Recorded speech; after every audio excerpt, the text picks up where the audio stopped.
Hey everybody, it's Austin, and we are back with some not great news.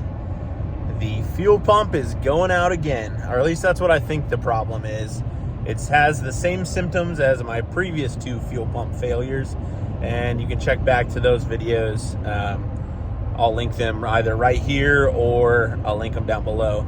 But we are heading back to the Toyota dealership, and they are gonna scan it tomorrow, see if there's any issues with like the ECM adjusting fuel alcohol content, or I guess, or if it's just the fuel pump. But he asked me over the phone if I run anything less than 87, which I don't, or if I fill up while the truck is on, which I don't 99% of the time. The only time I would do that is if it's blazing hot outside and my family's in the car, or if it's freezing cold.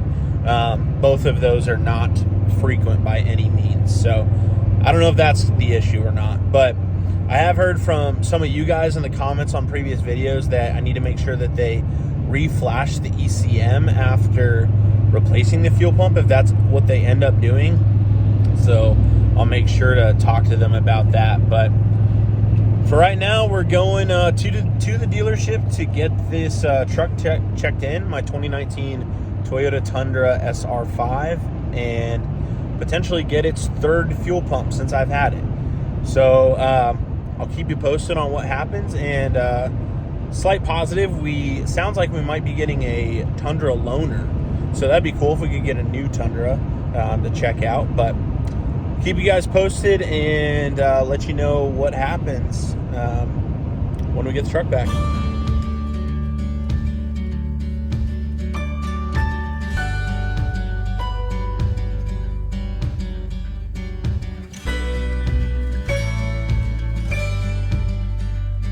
We are home with a loaner 2024 Toyota Tundra because my truck is in the shop getting the fuel pump looked at again, and I think it might just be some software with the fuel alcohol density, something to that effect. That's what they said in the text. But we have a 2024 Tundra, and I wanted to show you guys a couple features on it, but primarily one that I think is super beneficial, which is a trailer light tester that you can use in the settings.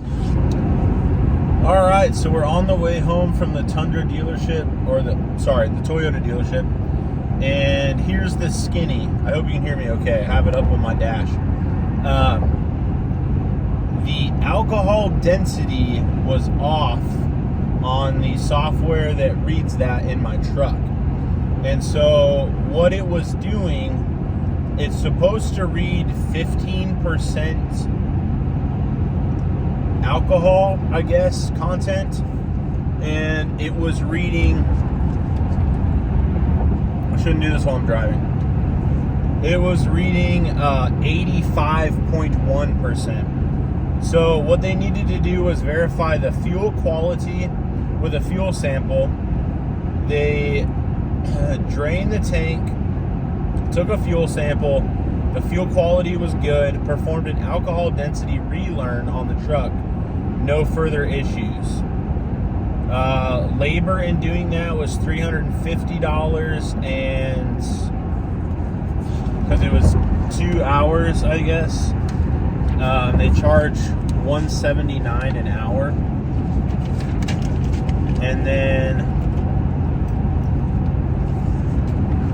there was another couple charges in there. It was supposed to be after taxes and I think the diagnostic fee, which was $90 or something. It was supposed to be $540, and they ended up able to give me a little bit of a discount and bring it down to $400 even.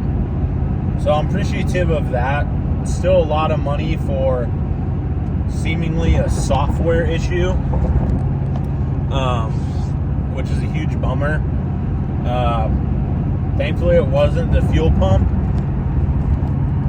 but what they said was that this is a common issue in the flex fuel Tundras, and the Tundra is apparently the only flex fuel engine that they make. Oh my goodness, going over a bridge. And he said what can cause it is using bad fuel, so it says don't use anything below 87, and leaving your key on or the truck on while filling it up.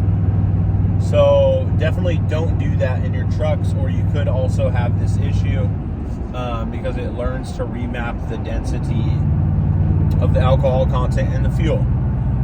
So all that to say, I had a very expensive Geek Squad fix my truck at $179 an hour for their labor.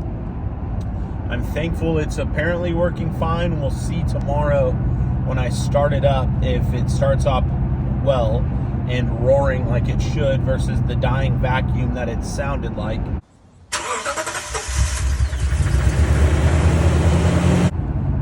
But stay tuned for any updates. This ideally is the last issue with the fuel system that I ever have.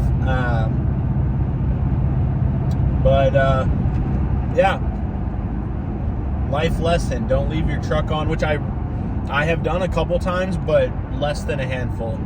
Only if it's super cold or super hot. But yeah, that's what I got to say about that. Let me know down below if you've had any similar issues. Let me know if you guys have a flex fuel truck and how that has gone for you.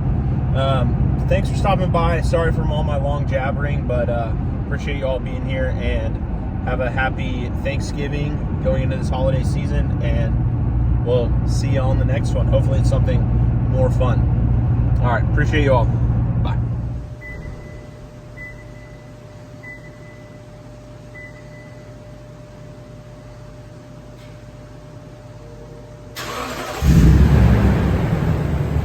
Sounds like a dream.